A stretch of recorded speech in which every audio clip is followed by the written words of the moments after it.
Let's bring in Ryan Leaf to talk it out a little bit. A very, very interesting statement. Hey, Ryan, how you doing?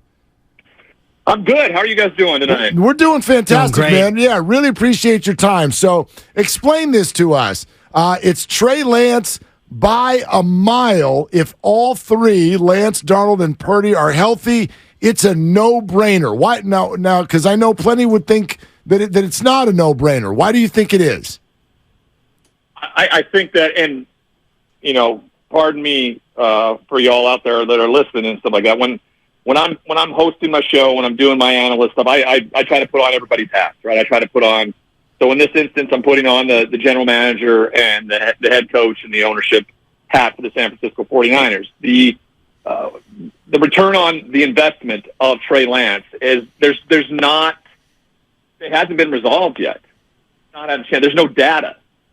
So I suppose if you feel like you kind of stumbled into Joe Montana with Brock Purdy, then that's the decision you make. If that's the case, I would have assumed that they would have traded Trey Lance this offseason. They would have done something. Maybe because of the injury to Brock Purdy, they wanted to cover their bases. I just thought that simply because of everything that they invested, the draft capital, all of it, what Kyle Shanahan said last year going into the season with Trey Lance and how he was going to fit in this offense, that if all things being equal, you have to find that out. I mean, you have to. Now, could it be at a deficit to the team? I don't think so. I think the team can overcome all that, and ultimately you'll figure out who your starting quarterback is. But I do. I think that Trey Lance has to be the answer going into this season, and you better get your answer. And if you don't, then I don't know what this has all been about. Maybe you're holding him back so you can use him as trade bait when Brock Purdy becomes healthy. It's just the ambiguity around the quarterback position for a team that I think is very capable of winning the division by a couple games. It is amazing. That tells you how well John Lynch has surrounded Kyle Shanahan with so many great players. But yeah, if I was him right now and I was wearing this hat, Trey Lance would be getting the call to start this season. You say ambiguity, and it feels like it might be external ambiguity. Internally, they may already have the pecking order already shored up. And isn't it possible that they've seen enough in practice to have made a determination about Trey Lance? Yes, definitely. That's why we're not privy to everything that goes on. That's why I'm sitting, in my studio batting about, who should play quarterback for the San Francisco 49ers.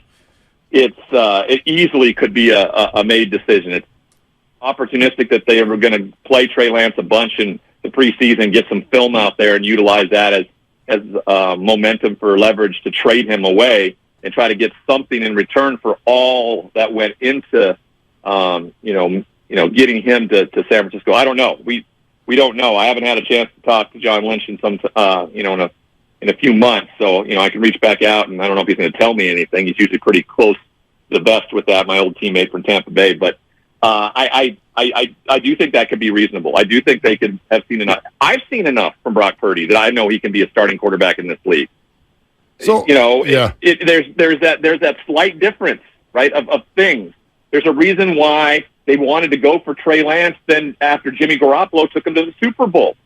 They thought there was just this little, maybe one more inch, that 1 inch that Al Pacino talks about any given Sunday, right? That one little thing. Does Trey Lance give you that one little thing extra that Brock Purdy does? If that's the case, and if that's what John Lynch feels, and that's what Kyle Shanahan felt like when they moved on from Jimmy Garoppolo, then it very well could still be in the same type of mindset if they haven't seen enough in-game data to not move up that spot yet. Ryan Leaf with us here on Willard and Dibs. I guess that 1 inch is what I sort of wonder about, because you can't give away games. Like, Ryan, you could speak to this. This would be my question about the idea of starting Trey Lance. How do you go to that veteran locker room? How do you tell Trent Williams, who might be going into his last year, how do you tell him, hey, we got a little experiment. Yeah, it could cost us a game or two, but we're going to do this to start the year out, and then if it doesn't work out, then we'll switch to the guy who already showed he can go on a run. I mean, if it's already sold in the locker room, if that's the belief in the locker room, then it will never come to fruition. It won't. If that's the belief with the likes of Trent Williams but I don't think that's the case. If they believe that Trent they believe that Trey Lance them a chance to win football games in many different and multiple ways, then the team's going to be behind it. I don't.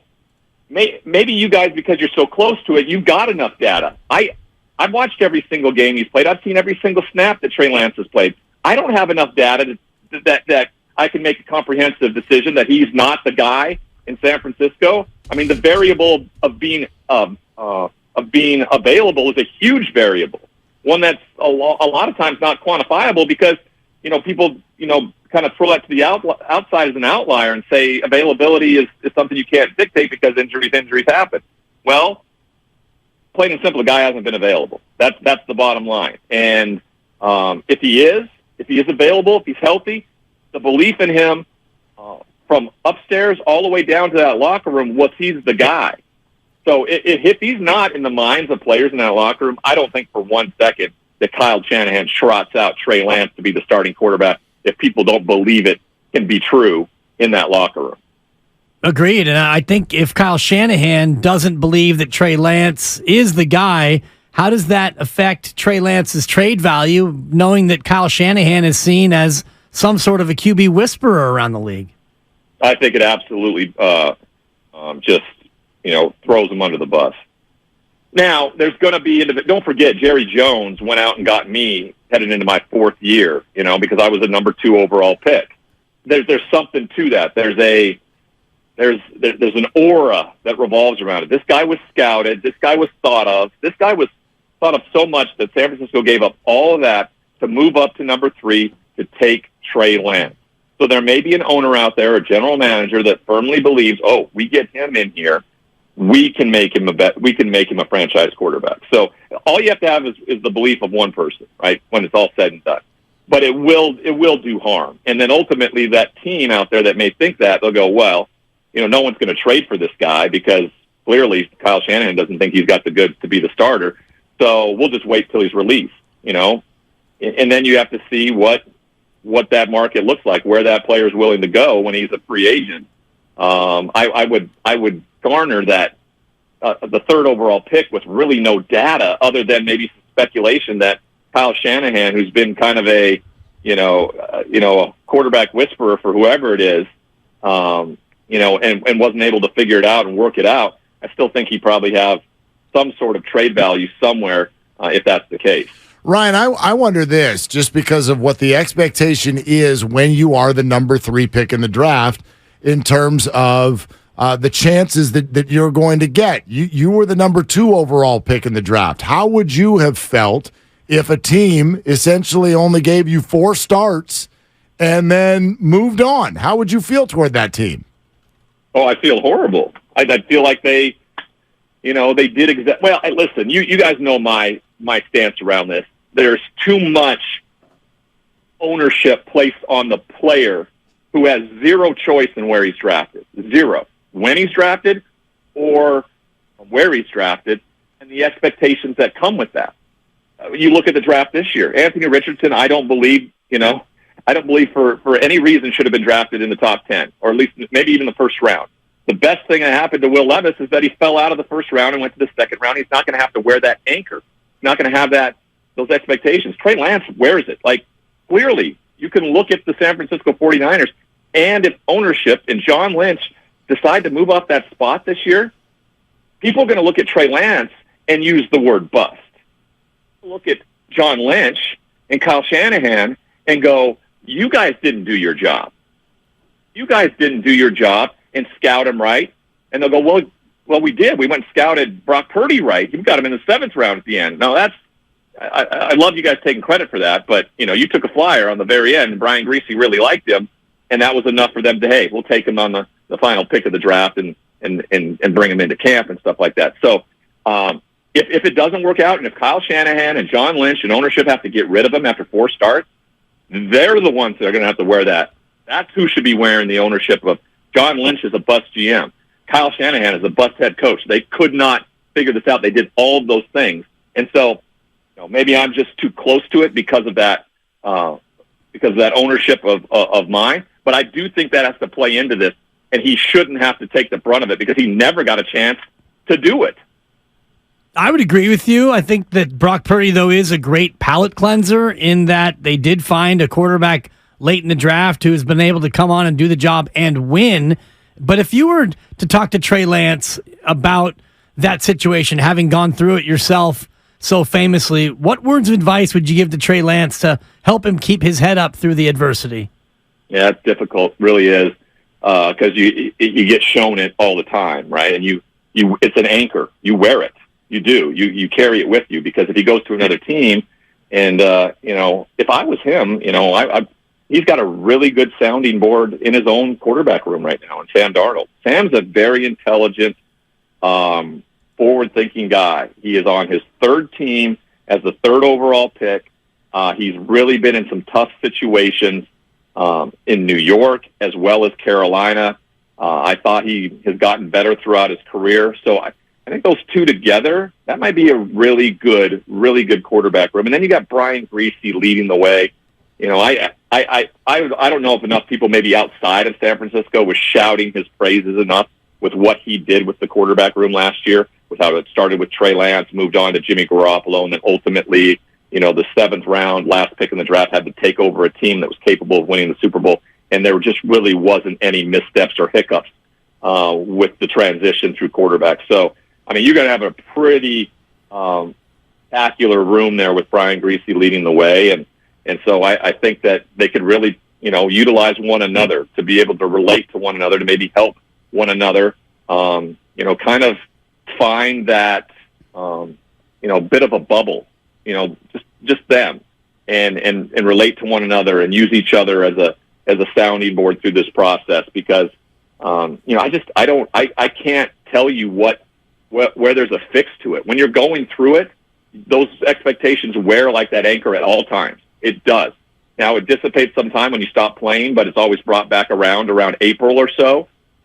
It does not dissipate when you are on an NFL roster and you continue to wear that anchor. It doesn't, and it's a difficult one to tread, because people constantly talk about it, and you may, as a person, tell other people, hey, it doesn't bother me.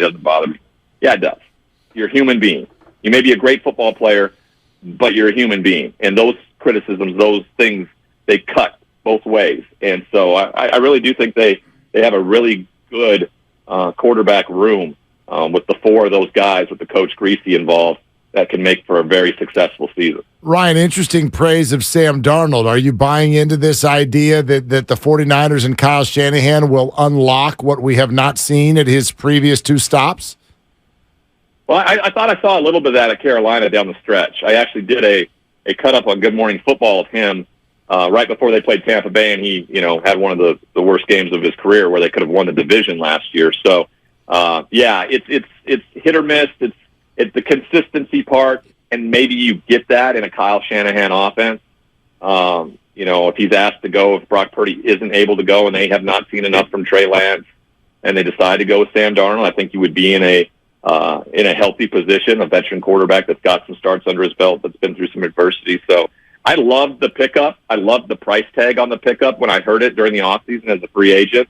I spoke with Jordan Palmer a little bit about it, and they were happy with it. They were happy with the opportunity, because they really think this is the first place he's going to be coached to play the quarterback position incredibly well at the NFL level. And so that's a lot for the player. I think a lot of ownership goes on to the player, especially when you're highly drafted, but you forget about, the organization that drafted, and general manager, head coach, all those guys. None of them are there anymore either. But no one's talking about that. They continue to talk about the guy that didn't work out in New York. So, again, this is, like I said, this is some guys that I think have pretty darn good heads on their shoulders.